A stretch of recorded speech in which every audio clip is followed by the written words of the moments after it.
하나님의 인도하심이라는 제목으로 또 잠시 말씀을 전하도록 하겠습니다. 예전에 어느 믿음이 좋으신 이비인 훅과 의사 선생님이 계셨습니다. 근데 이분이 워낙 독실한 기독교인이다 보니까는 이제 많은 목사님들이 다 이 의사 선생님을 찾아왔어요. 그래서 그날도 이제 두 분의 목사님이 이 의사 선생님을 찾아와서 진료를 받았습니다. 근데 두 분 모두 이제 아무래도 이제 말을 많이 하시는 직업이다 보니까는 성대에 무리가 와서 치료를 받으시려고 오셨던 거예요. 첫 번째 목사님한테는 이 의사가 이렇게 말합니다. 목사님, 성대에 무리를 주지 않도록 설교하실 때 목소리를 최대한 낮추고 말씀을 하세요라고 그렇게 진료를 해드렸습니다. 그리고 나서 이제 두 번째 그 다음 목사님이 들어오셨어요. 근데 이 목사님한테는 의사 선생님이 목사님, 성대에 무리를 주지 않도록 되도록이면 설교 시간을 대폭 줄이시기를 바랍니다라고 그렇게 말을 했습니다. 이게 진료가 다 끝난 후에 옆에서 지켜보던 간호사가 궁금해서 이렇게 묻습니다. 원장님이 제가 볼 때는 두 목사님 증세가 다 비슷한데 왜 이렇게 처방을 다르게 하시나요? 라고 이렇게 물으니까는 의사 선생님이 살며시 웃으면서 이렇게 말합니다. 두 번째 목사님은 우리 교회 목사님이시거든. 이렇게 대답하셨습니다. 그래서 우리 교회 목사님은 이제 설교를 짧게 하라는 의사 선생님의 말씀 때문에 오늘 저는 목 상태는 괜찮지만은 오늘 또 학습 세례식이 있어서 잠시 짧게 말씀을 전하겠습니다. 오늘은 이제 학습 세례식이 있는데요. 이 세례는 우리 주 예수 그리스도께서 친히 제정하신 의식입니다. 그래서 특별히 우리 장로교의 아버지라고 할 수가 있는 우리 존 칼빈은 그의 기독교 강요에서 세례의 의미를 세 가지로 이렇게 설명을 하고 있습니다. 첫 번째는 우리의 죄가 깨끗하게 씻겨졌다는 것을 의미하는 것이 바로 세례입니다. 두 번째는 그리스도와 함께 죽었다가 그리스도와 함께 다시 살아났다는 것을 의미하는 것입니다. 이것을 우리가 그리스도와 연합되었다라고 이야기합니다. 세례를 통해서 예수님과 우리가 연합이 됩니다. 세 번째는 사람들 앞에 나는 그리스도인이라는 것을 선포하는 것, 이것이 바로 세례가 가진 의미입니다. 그래서 우리 장로교회 혹은 이제 종교개혁 정신을 이어받은 우리 개혁교회에서는요, 세례와 성찬 예식 이 두 가지만을 교회의 공식적인 성례로 인정을 합니다. 로마 카톨릭 교회에서는 7성사라고 해서요 7가지 성사를 주장을 하고 있는데요. 우리 장로교회와 개혁교회는 성경에 기록된 것, 세례와 성찬 예식 딱 두 가지만을 공식적인 성례로 인정을 합니다. 기본적으로 우리 장로교회는 항상 성경에 기록된 것만을 우리가 받아들이고 성경에 하나님이 분명히 말씀하신 것만을 우리가 믿고 따릅니다. 이러한 의미에서 우리 교회가 속한 대한예수교 장로 합동 측 교단에서는 우리가 사순절을 사실은 절기로 우리가 지키지를 않습니다.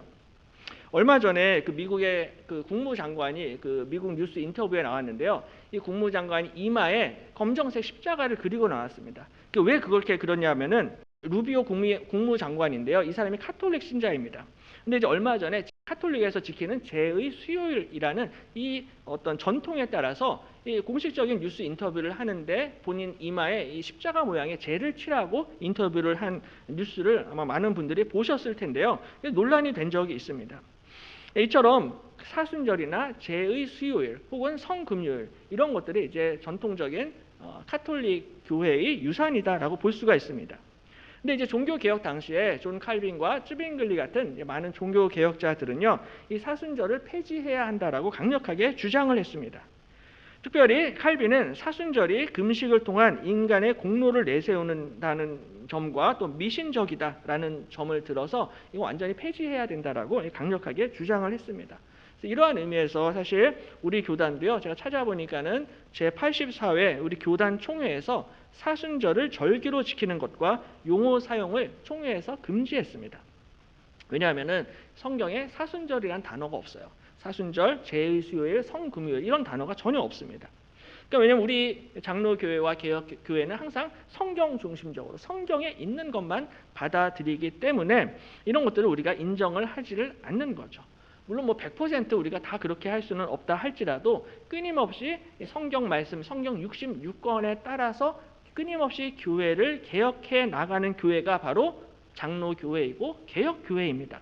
그러니까 전통과 관습에 파묻히는 교회가 아니라 끊임없이 말씀에 따라서 스스로를 갱신하고 개혁하는 교회가 장로교회다라는 거죠. 그래서 사순절은 사실 성경에는 없지만 오늘 우리가 하게 되는 이 세례 예식은 분명히 예수님이 성경에서 우리에게 명령하셨습니다. 마태복음 28장에 그러므로 너희는 가서 모든 민족을 제자로 삼아 아버지와 아들과 성령의 이름으로 세례를 베풀고라고 이렇게 명령을 하십니다. 그러니까 교회는 모든 민족을 제자로 삼아서 아버지와 아들과 성령의 이름으로 세례를 베푸는 것이 교회의 사명이고 교회의 임무입니다. 그래서 예수님이 우리에게 명령하셨기 때문에 이 명령을 우리가 순종하는 것입니다. 순종을 하기 때문에 세례 예식을 하고 성찬 예식을 한다라는 거죠. 세례는 내가 그리스도인이고 하나님의 자녀가 되었음을 공식적으로 선포하는 예식입니다. 하나님의 자녀가 된다는 것은 정말로 세상 그 무엇과도 바꿀 수 없는 가장 큰 축복인 줄로 믿습니다. 왜냐하면 죽어서 하나님의 나라 천국에 들어가게 될 뿐만이 아니라 이 땅에서도 우리가 복을 받는데요. 이 땅에서 우리가 누리는 가장 큰 복 중에 한 가지는 우리가 하나님의 인도하심을 받게 됩니다. 세례를 받고 예수님을 믿고 또 하나님의 자녀가 되면 하나님이 우리의 인생길을 인도해 주십니다. 우리가 성경을 자세히 보면요. 우리만 세례를 받았던 것이 아니라 옛날에 구약의 이스라엘 백성들도 세례를 받았다라는 그런 기록이 있습니다. 그 기록이 고린도전서 10장에 있습니다. 10장 1절 2절에 바울이 이렇게 말합니다. 형제들아 나는 너희가 알지 못하기를 원하지 아니하노니 우리 조상들이 다 구름 아래에 있고 바다 가운데로 지나며 모세에게 속하여 다 구름과 바다에서 세례를 받고라고 그렇게 이야기합니다. 그러니까는 사도 바울은 이 이스라엘 백성이 광야를 지날 때 구름과 바다에서 세례를 받았다라고 이렇게 표현을 하고 있습니다. 그러니까 이스라엘 백성들이 홍해를 건넜습니다. 그리고 구름 기둥이 그들을 인도해 주었는데 이것이 사도 바울이 봤을 때는 이것이 바로 이스라엘 백성들이 세례를 받은 것이다라는 것으로 바울이 그 의미를 해석을 하고 있습니다. 그래서 오늘 본문은 그 하나님이 그렇다라면 그 이스라엘 백성들을 어떻게 광야에서 구름 기둥과 불 기둥으로 인도해 주셨는가라는 것을 오늘 본문이 우리에게 보여주고 있어요.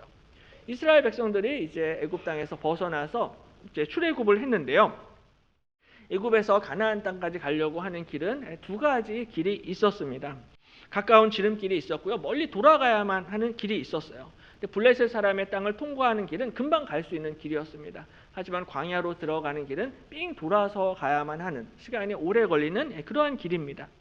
우리가 인간적으로 생각하면은 가까운 길로 가야 하잖아요. 하지만 하나님은 가까운 길이 아니라 멀리 돌아가는 홍해의 광야길로 이 이스라엘 백성들을 인도하십니다. 그 이유가 있는데요. 17절에 보면은 이는 하나님이 말씀하시기를 이 백성이 전쟁을 하게 되면 마음을 돌이켜 애굽으로 돌아갈까 하셨음이라라고 말씀을 합니다. 그러니까 블레셋 땅을 통과하면은 블레셋 사람들하고 싸울 수밖에 없잖아요. 싸우다 보면은 힘들다라고 생각을 해서 또 다시 애굽으로 돌아갈까봐 하나님이 블레셋 땅이 아니라 돌아서 광야를 통과하게끔 그들의 발걸음을 인도해 주셨다는 것입니다. 이러한 하나님의 인도하심은 하나님이 하나님의 자녀들을 얼마나 생각하시는지, 얼마나 배려하시는지를 우리에게 잘 보여주고 있습니다. 그러니까 하나님이 우리의 발걸음, 우리의 인생길을 인도할 때 항상 내 눈에 보기 좋은 길로만 인도를 하시는 것이 아니라 때로는 내가 싫어하는 길, 내가 원하지 않는 길, 내가 원하지 않는 광야길로 이렇게 돌아가서 가게 하실 때가 있다라는 거예요. 하지만 그럼에도 불구하고 그 길이 나를 위해서 하나님이 예비하신 길이다라는 사실을 믿으시기를 바랍니다. 때로는 내 인생길은 왜 이렇게 힘든가? 왜 나는 이렇게 힘든 인생을 살아야 하는가라고 생각을 할 수가 있습니다. 이제 세례를 받고 예수님을 믿고 교회를 열심히 다니면은 좀 인생이 좀 풀려야 될 거 아니야. 그리고 인생이 좀 형통해져야만 하는데 여전히 그냥 인생의 고난과 환난과 어려움이 멈추지를 않습니다. 우리 사랑하는 자녀들, 손주들도 좀 쉽게 인생을 살고 쉽게 대학도 들어가고 취직도 하고 결혼도 하고 아기도 낳고 그렇게 살았으면 좋겠는데 이상하게 일이 잘 풀리지 않을 때가 있습니다.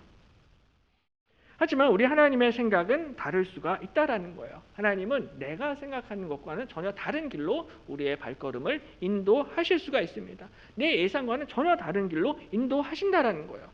하지만 그럼에도 불구하고 하나님께서는 우리가 생각하지 못하는 부분까지 다 아시고 가장 선한 길로 인도하신다라는 사실을 믿으시기를 바랍니다. 그 길이 때로는 돌아가는 길이라 할지라도 때로는 그 길이 광야를 통과하는 길이라 할지라도 그것이 하나님이 보실 때는 베스트, 최고의 길이다라는 것입니다. 그래서 이사야서 55장 8절에 보면요. 이는 내 생각이 너희의 생각과 다르며 내 길은 너희의 길과 다름이니라 여호와의 말씀이니라.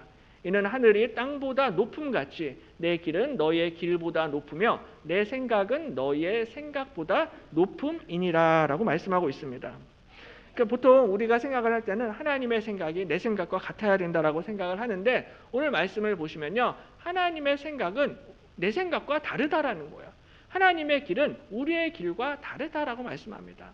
우리의 길보다 훨씬 더 높고 좋은 길을 우리 하나님께서 저와 여러분을 위해서 예비해 놓으신다는 것입니다. 내가 이해하지 못할지라도 내가 납득하지 못할지라도 그래서 하나님의 그 인도하심에 순종을 해야 한다라는 거예요. 오늘 이스라엘 백성들도 광야 길로 갔는데요. 하나님이 그 길을 인도해 주셨습니다. 21절에 여호와께서 그들 앞에서 가시며 낮에는 구름 기둥으로 그들의 길을 인도하시고 밤에는 불 기둥을 그들에게 비추사 낮이나 밤이나 진행하게 하시니 낮에는 구름 기둥 밤에는 불 기둥이 백성 앞에서 떠나지 아니하니라 라고 말씀을 합니다. 이스라엘 백성들이 하나님의 인도하심을 따라 광야로 들어갔을 때요. 하나님이 그들을 외면하지 아니하십니다. 그들을 철저하게 인도해 주시는데요. 낮에는 구름 기둥으로 밤에는 불 기둥으로 그들의 발걸음을 인도해 주셨습니다. 바로 이것이 순종의 축복입니다. 광야의 길은 힘든 길이고 고난의 길이고 시간이 많은 길이라 할지라도 순종하는 자에게는 하나님이 함께 하시는 임마누엘의 축복을 하나님이 내려주실 줄로 믿습니다. 그러므로 중요한 것은 속도가 아니다라는 것이죠. 속도가 아니라 하루하루 하나님의 인도하심을 받는 것입니다. 얼마나 빨리 목적지에 도착을 하느냐 이게 중요한 것이 아니라 하루하루 어떻게 하나님의 인도하심을 받는가 그것이 바로 형통한 길이고 하나님이 기뻐하시는 길인 것입니다. 우리 하나님께서 항상 우리의 발걸음을 인도해 주세요. 어떤 분들은 목사님 그러면 우리한테도 구름 기둥과 불 기둥을 보여주셔야 하는 게 아닙니까? 근데 우리 가운데 누구도 구름 기둥과 불 기둥을 본 사람이 없습니다. 하지만 하나님께서는 우리에게 더 좋은 것으로 우리의 발걸음을 지켜주시고 인도해 주신다라는 거예요. 그것은 바로 하나님의 성령께서 저와 여러분을 인도해 주시는 줄로 믿습니다. 하나님의 영이 하나님의 자녀들을 인도해 주십니다. 로마서 8장 14절에 무릇 하나님의 영으로 인도함을 받는 사람은 곧 하나님의 아들이라 라고 분명히 말씀을 하고 있습니다. 하나님의 자녀들은 하나님의 영으로 인도함을 받습니다. 예수님을 믿고 세례를 받는 하나님의 자녀들은 반드시 하나님의 성령께서 그의 인생을 지켜주시고 인도해 주실 줄로 믿습니다. 하나님의 성령의 인도하심은 구름 기둥이나 불 기둥과는 비교할 수 없는 더 아름답고 더 좋은 더 가장 최선의 하나님의 인도하심입니다. 비교할 수 없는 너무나 큰 축복이고 은혜인 것이죠. 하나님의 영이 친히 우리의 인생길을 지켜주시고 인도해 주신다는 것입니다. 그러므로 오늘 세례를 받으시는 우리 성도님들은 특별히 앞으로 하나님의 영이 여러분의 인생길을 지도하시고 인도하신다라는 사실을 믿으시기를 바랍니다.